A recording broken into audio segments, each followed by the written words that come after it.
Hello 6th class, welcome to the online classes presented by AMM Public School। आज आपका moral value का turn है, तो निकालिए अपनी मोरल वैल्यू की बुक वैल्यूज और हम पढ़ेंगे इसका chapter number 4।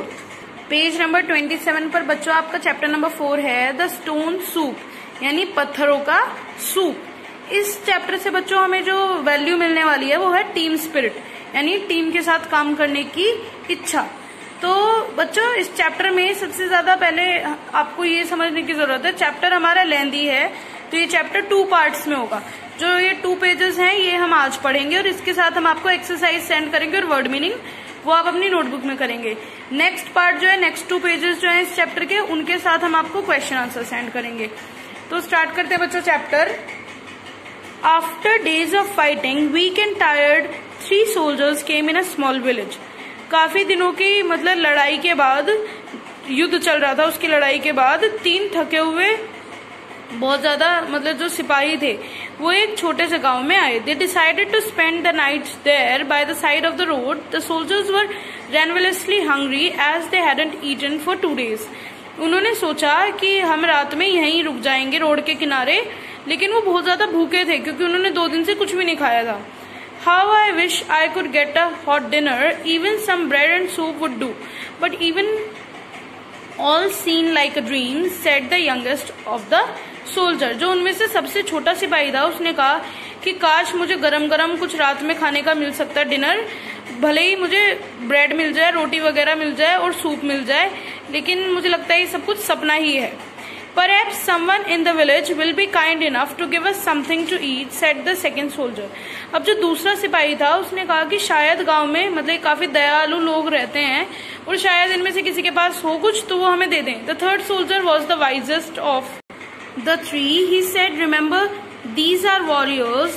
These poor villagers probably don't have enough to feed even their own families." तो जो तीसरा था वो उनमें सबसे ज्यादा समझदार था, तो उसने कहा कि याद रखो ये युद्ध के साल चल रहे हैं और शायद इन जो गरीब मतलब गांव वाले हैं इनके पास खुद को खाने के लिए, खुद के परिवार को खाने के लिए नहीं होगा, तो ये हमें कहाँ से दे पाएंगे। But the second soldier was not agree to him and willing to try. We might get lucky, he said. He ran to the house nearest to them and knocked. Good evening, ma'am. Could you spare some food for my friends and me? We are on our way back home from the battlefront and haven't eaten anything for 2 days। लेकिन जो दूसरा सिपाही था वही मानने को तैयार नहीं था। उसने कहा कि भाई हमें तो कोशिश करनी चाहिए कि शायद हम भाग्यशाली निकले और हमें कुछ खाने को मिल जाए। तो जो सबसे पास वाला घर था उनके, उसने उस पर खटखटाया और जो निकल कर आई उनसे कहा कि गुड इवनिंग मैम, क्या आप मेरे और मेरे दोस्तों के लिए कुछ खाने के लिए दे सकती हैं? हम अपने घर जा रहे हैं युद्ध से और हमने पिछले 2 दिन से कुछ नहीं खाया, हम बहुत भूखे हैं।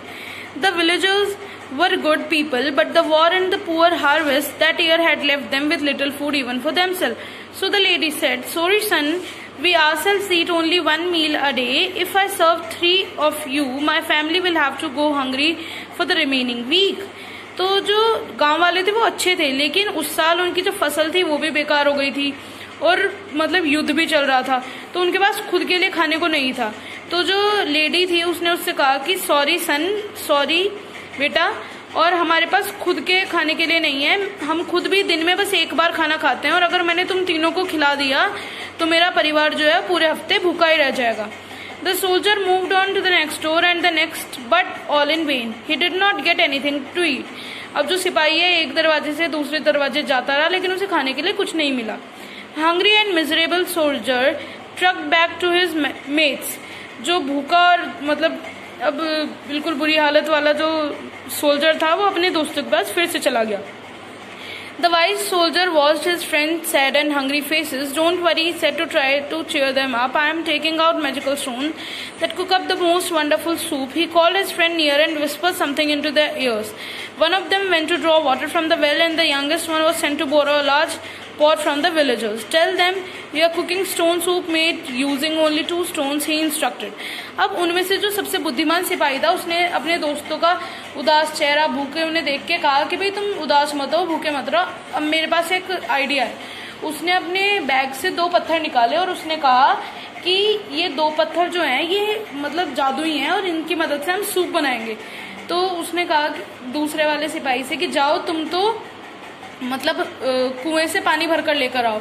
और जो सबसे छोटा था उससे कहा कि भाई जाओ तुम, मतलब जो ये विलेजर्स हैं, गांव वाले हैं, इनसे एक बड़ा सा मतलब पॉट, बड़ा सा मटके का जुगाड़ करो जिसमें हम ये सब पकाएं, और उन सब से कहना कि हम 2 पत्थरों की मदद से सूप बना रहे हैं। The wise soldier burned the fire nicely, steadily and filled the pot with water, took out 2 smooth round stones from his pocket and placed them into the pot. अब जो बुद्धिमान सिपाही था उसने आग जलाई, उसको मटके को रखा, उसमें पानी भर दिया और अपनी बैग में से 2 बिल्कुल बढ़िया से पत्थर निकाले और वो उसमें डाल दिए।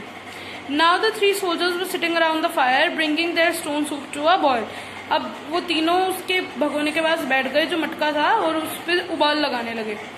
Very soon words had spread in the village all around. The villager became strange and curious about how anyone could make soup with stones. Some of them went and watched the soldier around the fire and began exchanging stories in the hope that they would be able to find out the secret behind the stone soup. अब ये stone soup की बात पूरे गांव में फैल गई और उन्होंने भी सोचा कि भाई काश हमें भी मिल जाए, और क्या है ये चक्कर की पत्थरों से सूप बना रहे हैं सारे में, मतलब यही बात होने लगी। तो बच्चों आज हम इतना ही पढ़ेंगे। वर्ड मीनिंग और एक्सरसाइज हम आपको सेंड कर देंगे, वो आपको करनी है, और क्वेश्चन आंसर्स आपको नेक्स्ट पार्ट के साथ मिलते हैं नेक्स्ट वीडियो में नेक्स्ट चैप्टर के साथ। Thank you.